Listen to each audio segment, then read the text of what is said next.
Hi everyone, welcome back to my channel, Just Move On. Today is August 12th, 2025. Today we're diving into three fascinating cultural differences between the United States and China, from how we treat our pets to how society views women and even how we approach the sensitive topic of death. These two countries have unique perspectives that shape everyday life, so let's explore these differences together. Let's start with our furry friends, pets. In the United States, pets are practically family members. Dogs and cats often sleep on the couch, eat special diets, and even get their own holiday gifts. People go all out, think doggy daycare, pet Halloween costumes, or even custom pet portraits hung in living rooms. I remember walking to school and passing a family's front yard where they had created a small, touching pet graveyard adorned with a bronze statue to honor their beloved companions. During the winter holidays, pets are definitely included in family photos. It's super common to see folks walking their dogs in neighborhood parks, chatting with other pet owners like they are at a family gathering. This love for pets runs deep, with entire stores dedicated to pet toys, organic treats, or even pet strollers for those extra pampered pups. In the United States, pets are woven into the heart of daily life, treated with a level of devotion that's hard to miss. In China, the pet scene is growing fast, especially in big cities where young people are embracing pet ownership like never before. You'll see trendy urbanites dressing their pets in stylish outfits, snapping photos for social media, or treating their pets to gourmet snacks at pet cafes. For many, especially millennials and Gen Z, pets are a symbol of a modern, affluent lifestyle, a way to show off their personality, but this is mostly an urban phenomenon.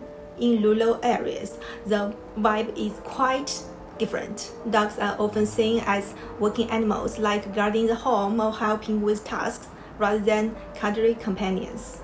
Unlike the US, where pets are universally doted on, China has a split approach, trendy and peppered in cities, practical and functional in the countryside.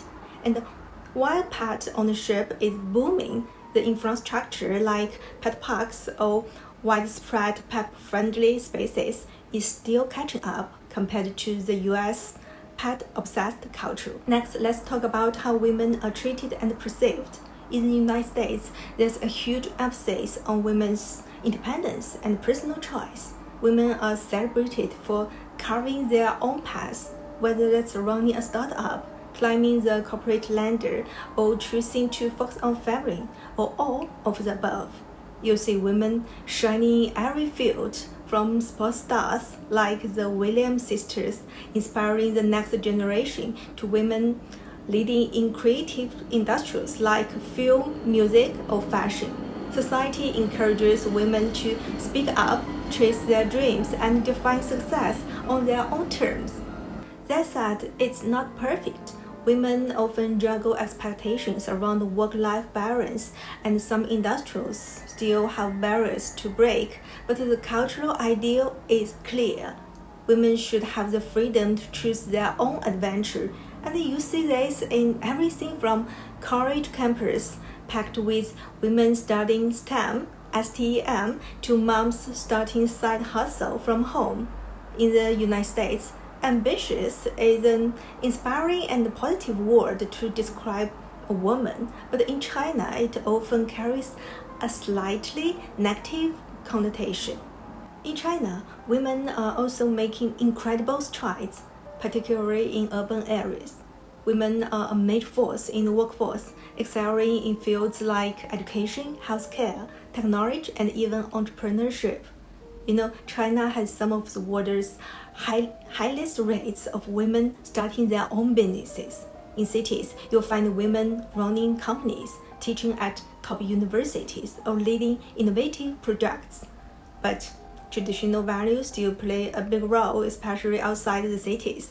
Many women face expectations to marry, take on family responsibilities, or prioritize their roles as daughters, wives, or mothers of personal ambitions.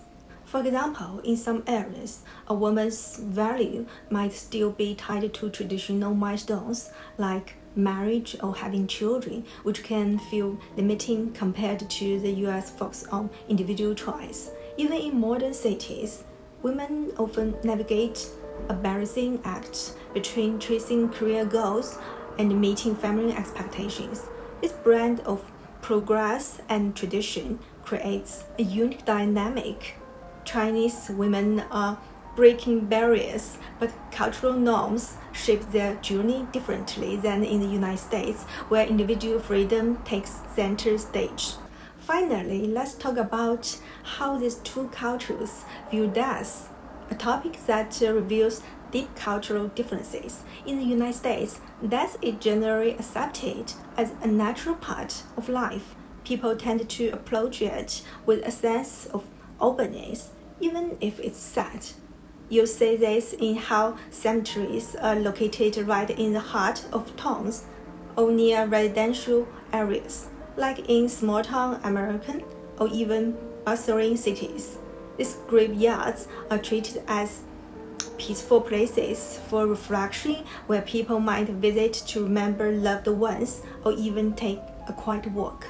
Funerals in the United States focus on celebrating the individual's life, think heartfelt eulogies, slideshows of happy memories, or scattering ashes in a place that meant something special to the person. While it's not exactly a casual topic, Americans are generally okay discussing death as a part of the human experience, and there's less superstition around it. In China, death is a much more sensitive and taboo topic. It's often considered bad luck to talk about death openly, and many people avoid the subject altogether to steer clear of negative energy. This cultural belief influences where cemeteries are located. Unlike the United States, graveyards in China are typically far from residential areas, often in remote or designated locations, because they are seen as unlucky places that could bring bad fortune if too close to daily life. Traditional practices like ancestor worship are still important, with families honoring the deceased through rituals like burning paper offerings or visiting graves during the Qingming festival. But these acts are done with great respect and caution, reflecting the sensitivity around death. Even in modern China, where younger generations might be more open, the topic carries a weight of superstition and reverence that contrasts with the US more accepting and integrated approach to death as part of life's cycle. So there you have it, 3 cultural differences between the United States and China, from treating pets like beloved family versus trendy companions or practical helpers, to celebrating women's independence versus balancing modern ambitions with traditional expectations, to viewing death as a natural part of life versus a sensitive and taboo subject.